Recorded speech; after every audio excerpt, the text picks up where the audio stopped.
भक्तामर प्रणतमौलिमणिप्रभाणां मुद्योतकं दलितपापतमो वितानं सम्यक् प्रणम्य जिनपादयुगं युगादा वालम्बनं भवजले पततां जनानां यः संस्तुतः सकलवाङ्मयतत्त्वबोधात् दुद्भूतबुद्धिपटुभिः सुरलोकनाथैः स्तोत्रैर्जगत्त्रितयचित्तहरेरुदारे स्तोषे किलाहमपि तं प्रथमं जिनेन्द्रं बुद्ध्या विनापि विबुधार्चितपादपीठ स्तोतुं समुद्यतमतिर्विगतत्रपोऽहं बालं विहाय जलसंस्थितमिन्दुबिम्ब मन्यः क ईच्छति जनाः सहसा ग्रहीतुं वक्तुं गुणान् गुणसमुद्रशशाङ्ककान्तान् कस्ते क्षमासुरगुरुप्रतिमोऽपि बुद्ध्या कल्पान्तकालपवनोद्धतनक्रचक्रं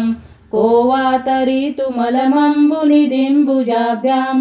सोऽहं तथापि तव भक्तिवशान्मुनीश कर्तुं स्तवं विगतशक्तिरपि प्रवृत्ता प्रीत्यात्मवीर्यमविचार्य मृगो मृगेन्द्रं नाभ्येति किं निजशिशो परिपालनार्थम् अल्पश्रुतं श्रुतवतां परिहासधाम त्वद्भक्तिरेव मुखरीकुरुते बलान्मां यत्कोकिल किल मदो मधुरं विरोति तच्चाम्रचारुकलिकानिकरैकहेतु त्वत्संस्तवेन भवसन्ततिसन्निबद्धं पापं क्षणाक्षयमुपैति शरीरभाजाम् आक्रान्तलोकमलिनीलमशेषमाशु सूर्यांशु भिन्नमिव शार्वरमन्धकारं मत्वेति नाथ तव संस्तवनं मयेद मारभ्यते तनुधियापि तव प्रभावात् चेतो हरिष्यति सतां नलिनीदलेषु मुक्ताफलद्युतिमुपैति ननूदबिन्दु आस्तां तव स्तवनमस्तसमस्तदोषं त्वत्सङ्कतापि जगतां दुरितानि हन्ति दूरे सहस्रकिरणा कुरुते प्रभैव पद्माकरेषु जलजानि विकासभाञ्जी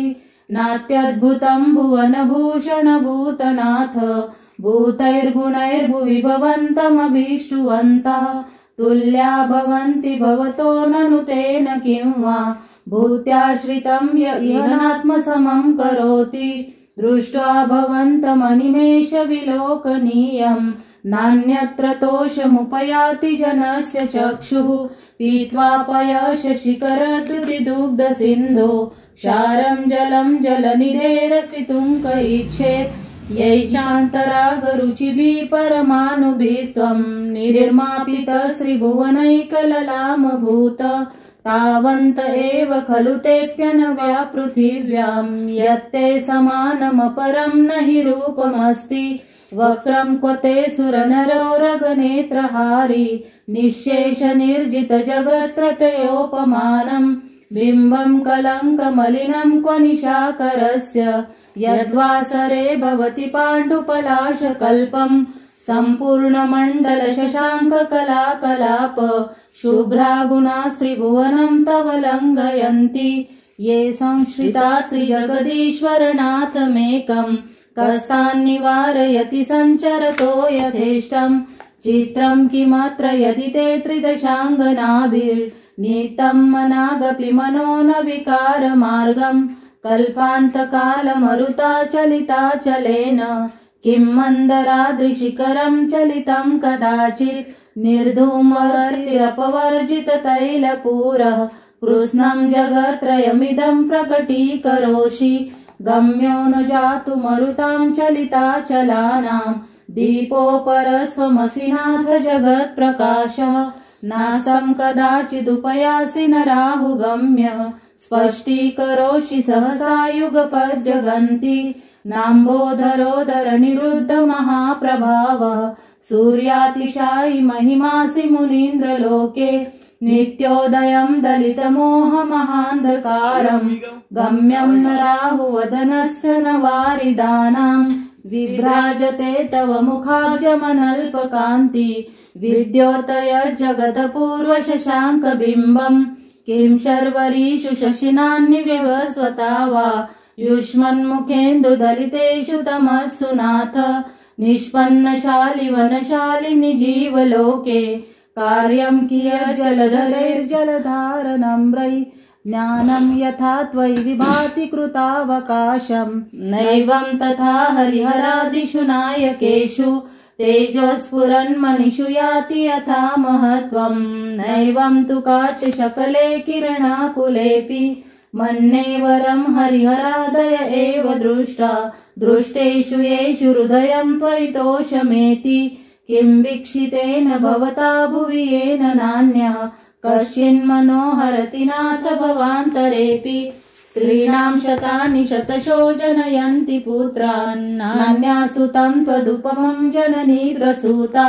सर्वादिशो ददति भानि सहस्ररश्मिं प्राच्येव दिग्जनयति स्फुरदंशुजालं त्वामामनन्ति मुनया परमं पुमांस मादित्यवर्णममलं तमसा पुरस्तात् त्वामेव सम्यगुपलभ्य जयन्ति मृत्युं नान्या शिव शिवपदस्य मुनीन्द्रपन्था त्वामव्ययं विभुमचिन्तमसङ्ख्यमाद्यं ब्रह्माण्डमीश्वरमनन्तमनङ्गकेतुं योगीश्वरं विदितयोगमनेकमेकं ज्ञानस्वरूपममलं प्रवदन्ति सन्तः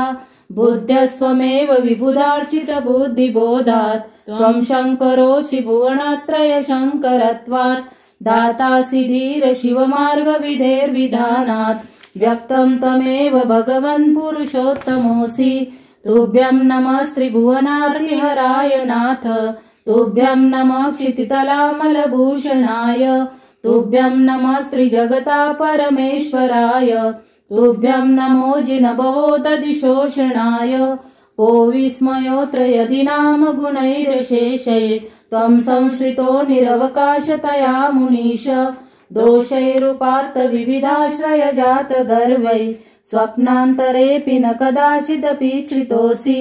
उच्चैरशोकतरुसंश्रितमुन्मुयुख मा भाति रूपममलं भवतो नितान्तं स्पष्टोल्लसत्किरणमस्ततमोवितानं बिम्बं रवेरिव पयोधर पार्श्ववर्ती सिंहासने मणिमयूखशिखा विचित्रे विभ्राजते तव वपुः कनकावदातं बिम्बं वियद्विलसदंशुलतावितानं तुङ्गोदयाद्रिशिरसीव सहस्ररश्मे कुन्दावदात चलचामरचारुशोभं विभ्राजते तव वपुः कलधौतकान्तम् उज्जच्छशाङ्कशुचिनिर्झरवारिधार मुच्चैस्तटं सुरगिरेरिव शान्तकौभं छत्रत्रयं तव विभाति शशाङ्ककान्त मुच्चैस्थितं स्थगितभानुकर प्रतापं मुक्ताफलप्रकरजालविवृद्धशोभं प्रख्यापय त्रिजगतः परमेश्वरत्वं गम्भीरताररवपूरितदिग्विभाग त्रैलोक्यलोकशुभसङ्गमभूतिदक्ष सद्धर्मराज जय घोषण घोषकः सन् खेदुन्दुभिर्ध्वनति ते यशसा प्रवादि मंदार सुंदर नमेरु सुपारिजात संतानकादि कुसुमोत्कर वृष्टिरुद्धा गंधोद बिंदु शुभ मंद मरुत् प्रपाता दिव्यादिव पतति ते वचसां ततिर्वा शुंभत् प्रभावलय भूरि विभाविभोस्ते लोकत्रये द्युतिमतां द्युतिमाक्षिपन्ति प्रोद्यद्दिवाकर निरन्तर भूरि संख्या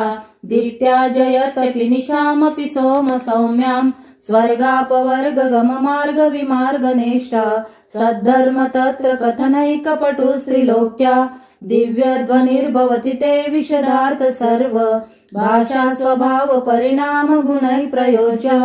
उन्निन्द्र हेम नव पंकज पूज्य कांति पर्युल्लसन्न कमयूख शिखाभिरामौ पादौ पदानि तव यत्र जिनेन्द्र दत्ता पद्मानि तत्र विबुधा परिकल्पयन्ति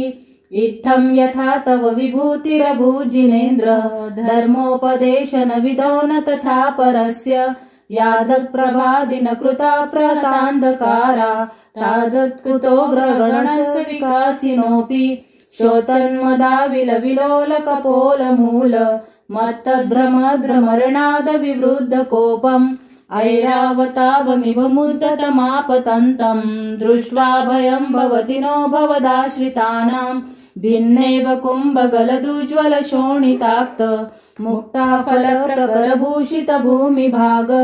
बद्धक्रमक्रमगतं हरिणाधिपोऽपि नाक्रामति क्रमयुगाचलसंसृतं ते कल्पान्तकालपवनोद्धतवह्निकल्पं